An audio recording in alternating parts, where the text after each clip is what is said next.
pessoal, tudo bom com vocês? Estou recebendo aqui hoje Thiago Sena, grande amigo meu desde 2021, grande amigo aí do mercado. Começar a fazer algumas perguntas, trocar uma ideia sobre o mercado financeiro e principalmente sobre investimentos. Então, Thiago, primeira pergunta. Perfeito. 2026 chegando, o que é que não pode faltar em uma carteira de investimentos aqui no Brasil? Eu acho que a gente tem que dividir essa pergunta em três principais pilares que fazem total sentido pensando no cenário macroeconômico. O que a gente tem que levar na balança é que 2026 é ano eleitoral.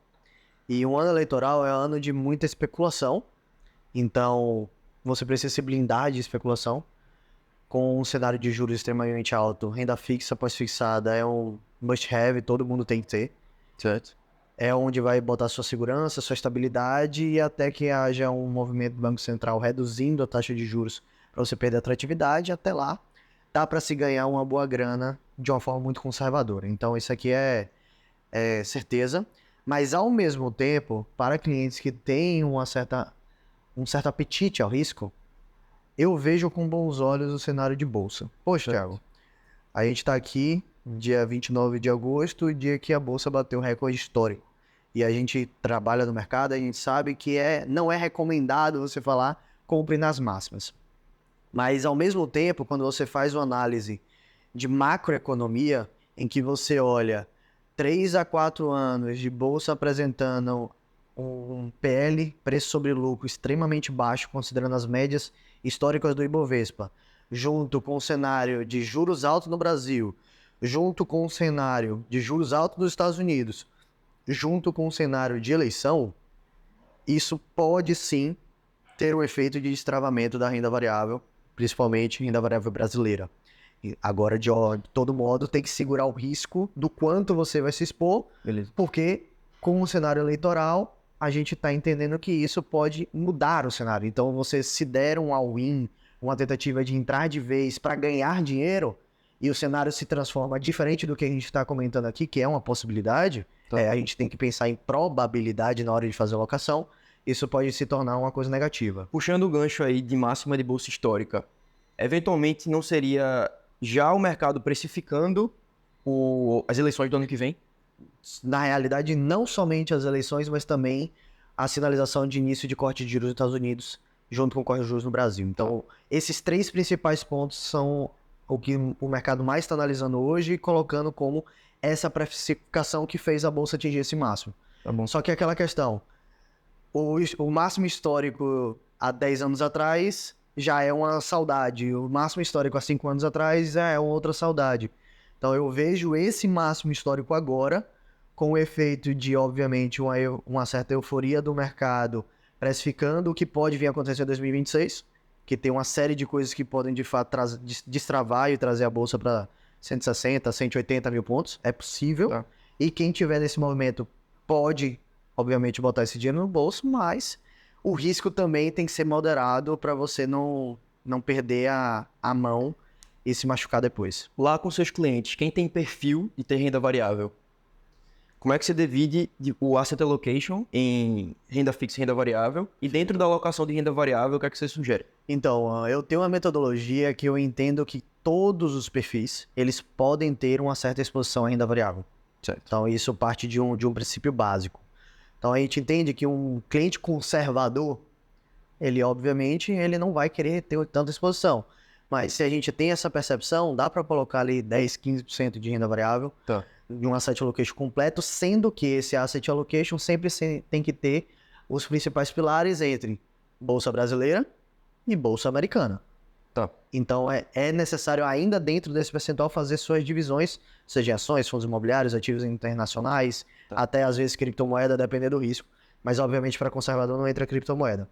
Um moderado, a gente estaria falando ali de até uns 30% de renda variável, e um investidor arrojado, ele teria permissão de ir até 60%, 70%, se for o caso, mas considerando um cenário de renda fixa que a gente tem hoje, não faz sentido. Então eu mantenho um pouco mais para próximo dos 50-50, 60-40. Entendi. Beleza. Qual o percentual do patrimônio você deve dolarizar, na média? Eu quero dar um passo atrás, antes da gente falar de dolarizar, e de entender o seguinte. é muito positivo para o mercado a gente ver a facilidade que se tem de dolarizar hoje. Isso é indiscutível e é muito bom. O mercado sempre tem que trazer isso. Mas eu vejo muito uma pessoa que mal formou a sua reserva de emergência em reais, iniciando a dolarizar o patrimônio. Então, se acontece um suspiro errado na vida dela, Onde a pessoa mora, né? Mora no Brasil ou mora fora? ela vai precisar vender o patrimônio dolarizado para transformar em reserva de emergência. Então, assim, eu acredito que você ter 20, 30% do seu patrimônio dolarizado é extremamente importante, desde que você já tenha feito pelo menos seu dever de casa na moeda que você vive. Tá. Então, você já tem sua reserva de emergência montada, você já começou a diversificar seu patrimônio, aí tudo bem, começa a dolarizar. Tá. Agora, essa filosofia de, eu tenho 10 mil reais, aí eu vou pegar 2 mil, botar nos Estados Unidos, aí eu vou pegar 2 mil, botar na bolsa e o restante eu faço de renda fixa. Em alguma hora você vai ter que zerar essa carteira porque as coisas acontecem e não faz sentido você ter esse trabalho de investimento de longo prazo que em curto prazo você pode vir a precisar. Então, eu prefiro consolidar primeiro para depois dolarizar. Tá bom. Então, o cliente teve a reserva de emergência montada ali de 6 a 12 meses do seu custo fixo mensal, Perfeito. na média. Digamos que ele tá livre para dolarizar. Isso. Vamos lá. Para dolarizar, você recomenda aqui no Brasil através de ETF, VVB11, por exemplo, Tá bom. ou escolher dolarizar lá fora enquanto internacional? Aí eu vou entrar em um outro aspecto. Às vezes as pessoas não entendem as consequências das ações nos investimentos. Se eu fosse aqui falar estritamente pela ótica dos investimentos, o melhor de fato era dolarizar, mandando o capital para offshore. Tá. Isso é o fato. Mas quando você faz isso, você assume consequências. Por exemplo, a sua declaração de imposto de renda muda. E a gente vive num país que as pessoas não sabem declarar seu imposto de renda e a maior parte dos contadores também não tem conhecimento sobre as peculiaridades de investimentos internacionais.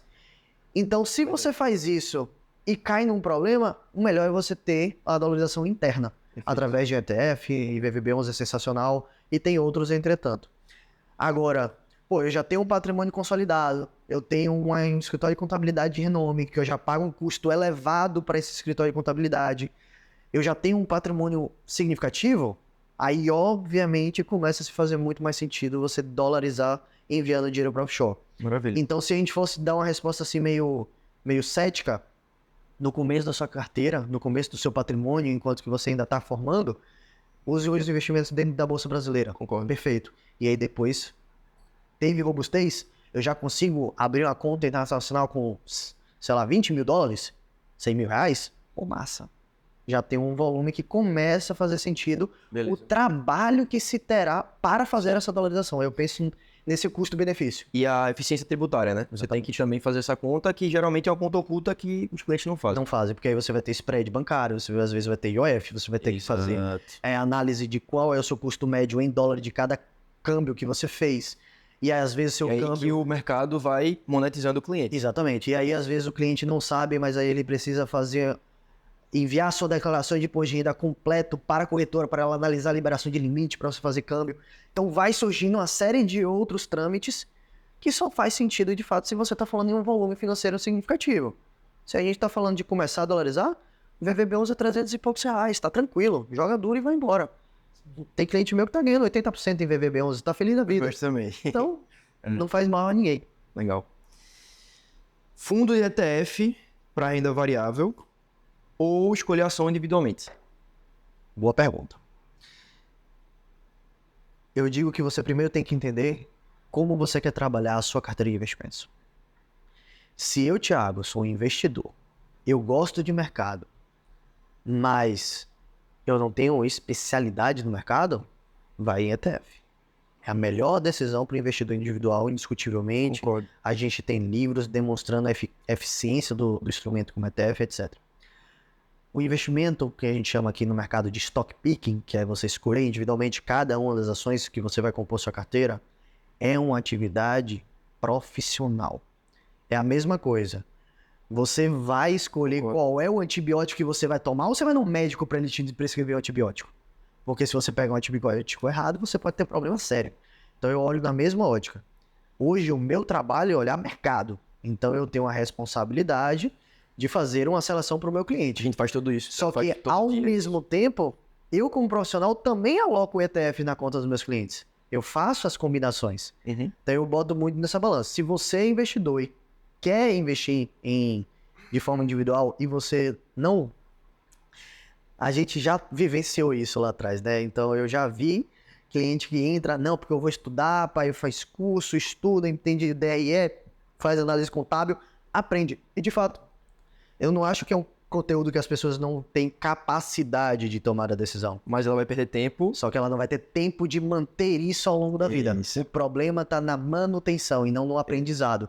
Então, a pessoa na sua rotina do dia a dia, que você tem que cuidar da sua família, do seu trabalho, das suas obrigações, da sua vida social, de fazer tudo o que você tem que fazer, assumir essa responsabilidade de acompanhamento não faz sentido. Então, eu acho que se você quer, busque ajuda, um profissional vai te ajudar a fazer essa seleção. E é um ponto que eu bato muito com os clientes, que é o seu foco tem que estar no seu trabalho. Exatamente. É de lá onde vai ser o motor principal para que a gente consiga tracionar e acelerar o processo de planejamento financeiro. E quer ver uma coisa engraçada?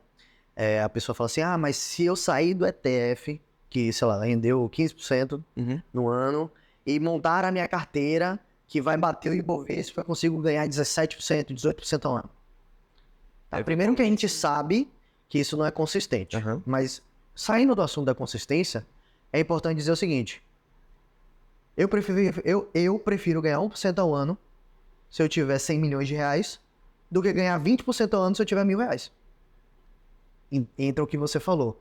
Investir em aumentar a sua renda e, consequentemente, aumentar o seu patrimônio é mais importante do que você ficar gastando sua energia para buscar uma pequena diferença de rentabilidade.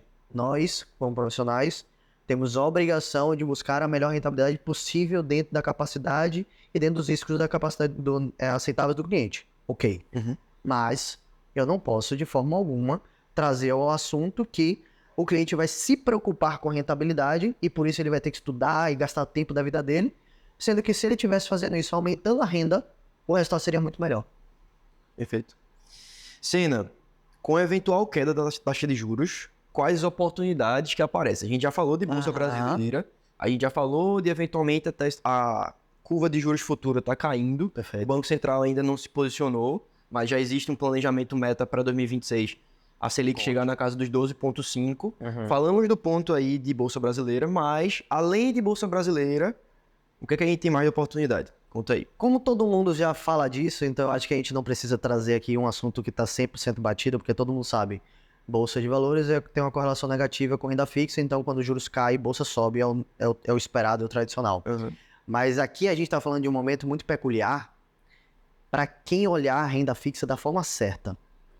Porque tem muita gente que não entende que renda fixa é variável. E quando você aprende a jogar esse jogo, dá para você trazer para o seu cliente ou para a sua carteira que seja, resultados muito positivos. Então, se você consegue trabalhar hoje com títulos prefixados ou atrelados ao IPCA, com uma taxa muito interessante que a gente consegue pegar agora, é o que chama do ouro. Você, na hora que fechar a curva de juros e aí tiver essa queda, você consegue ter um ágio extremamente potencializado. E outra coisa, é um cenário muito positivo, que é quando eu falo para os meus clientes, que hoje você consegue pegar um título prefixado que está pagando 16% ao ano, e que se essa curva cair, você consegue vender ele a 20% ao ano. E não tem renda fixa que pague 20%. Exato. Mantendo o mesmo padrão de risco que você trabalha. Então eu acho que esse momento que a gente está passando agora é um momento que é engraçado, né? Porque outro dia eu estava conversando com um cliente que ele falou, a gente vai investir aonde? Onde é que tá bom? Cara, agora, onde você mirar tá bom. É, verdade. Porque tem oportunidade para você colher bons resultados em todas as áreas. Pós-fixado. Ainda está bom. Tende a diminuir, mas eu não vejo a nossa Selic batendo 6% ao ano e ficando ruim. Não é provável isso acontecer tão cedo. Então, o pós-fixado vai continuar rendendo relativamente bem. Você pega hoje pré-fixado IPCA com taxas bem elevadas, fechamento de curva, você ganha o ágio na marcação do mercado. Isso pode ser feito, inclusive, com tesouro, com uma tranquilidade muito grande e liquidez praticamente diária. E, obviamente, como a gente já falou, renda variável tem uma perspectiva também de crescimento com o fechamento de juros. Perfeito. Só trazendo mais informação aí para o pessoal, quando a gente fala de marcação a mercado, é aquela questão da curva de juros cair e, eventualmente, se eu for comprar um novo título do governo com a taxa fixa Isso. para 2029, ao invés de comprar com uma taxa de 13 que a gente está comprando agora, a gente eventualmente 11. compra uma taxa de 11, 10. E aí Então, o título que você possui, ele tem uma valorização imediata na Perfeito. sua venda antecipada. perfeito. Então Essa é oportunidade aí que a gente uma falou, só oportunidade que pra tem deixar muita mais gente claro pro ignorando. pessoal. Porque você Perfeito. tem que ter essa percepção de que muitas vezes o título comprado ele tem que ser carregado. Isso. Não necessariamente. Se você souber fazer esse jogo, mas é um jogo muito de quem está no dia a dia, pode Dá para antecipar. dar uma bem. melhorada na antecipação de venda. Maravilha. E aí, pra gente finalizar, onde alocar a reserva de emergência? Todo mundo... É simples, mas é importante a gente reforçar. A reserva de emergência tem que ser o feijão com arroz do mercado financeiro. São títulos de renda fixa de baixo risco com liquidez imediata. Ponto. Atrelados a taxas pós-fixadas. Não pode ser nem pré, nem atrelado à inflação. O bom e velho CDI. Agora, qual é o ponto que eu gosto de trazer? Tem gente que fica procurando sarna para se coçar.